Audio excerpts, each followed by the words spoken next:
હરિ અનંતા હરિ કથા અનંતા। એક દિવસ બે દિવસ ત્રણ દિવસ કરતા કરતા આજે કથાનો પાંચમો દિવસ આવી ગયો પણ કંઈ ખબર પડી નહીં। આમને આમ આપણું જીવન આખું જીવી ગયા ને ક્યાં વૃદ્ધાવસ્થા આવી ગઈ એ પણ કંઈ ખબર પડતી નથી।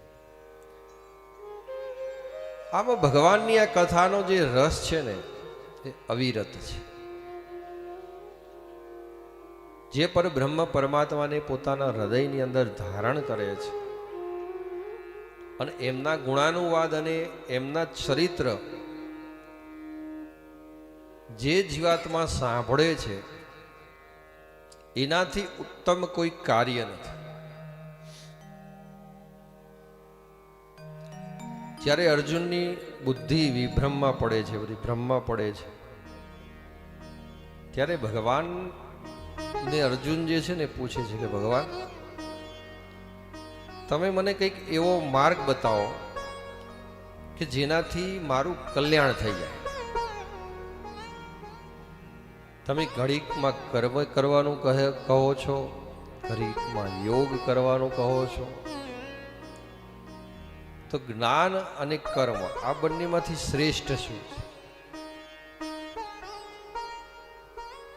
મારે કર્મ કરવું કે જ્ઞાનનો માર્ગ અપનાવો, આ બંનેમાંથી શ્રેષ્ઠ શું છે?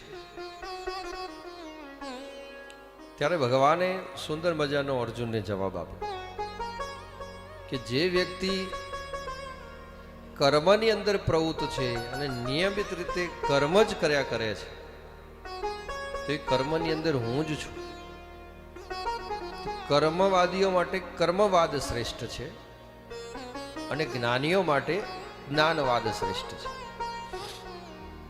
કર્મવાદમાં જે જોડાયેલો માણસ આખી જિંદગી પોતાના પરિવારનું ભરણ પોષણ કરવામાં, પોતાના કુટુંબ પરિવાર માટે કે પોતાના સમાજ માટે જે સારામાં સારી સેવા જે વ્યક્તિ કરી રહ્યો હશે તો એને પણ હું ભાગવતજીનું જ્ઞાન પ્રાપ્ત કરાવું જ છું, એને અવસર એવો આપું છું કે એને એ જ્ઞાન જીવનમાં મળી જાય। ને જે જ્ઞાનીઓ છે એ તો મને જાણે જ છે અને એ તો નિરંતર જ્ઞાન પ્રાપ્ત કરતા રહે છે। એટલે કર્મવાદીઓને પણ હું જે છે એ જ્ઞાન આપું છું। પણ જે કર્મવાદીઓ કર્મ કરે છે ને હું કરું છું ને હું પણ આની અંદર પોતાનો દેખાવ, પોતાની આભા અને પોતાને મોટાઈ બતાવવા માટે જે કર્મ કરે છે એવા લોકોને હું જે છે આ ભાગવતજીનું જ્ઞાન નથી આપતો।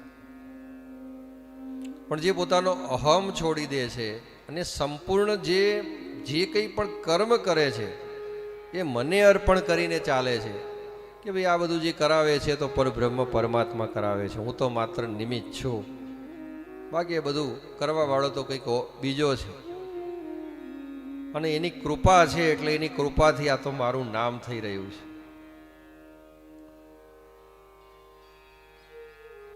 એટલે એવું જે સમજી અને કર્મ કરે તો એ બધું મને અર્પણ થાય છે।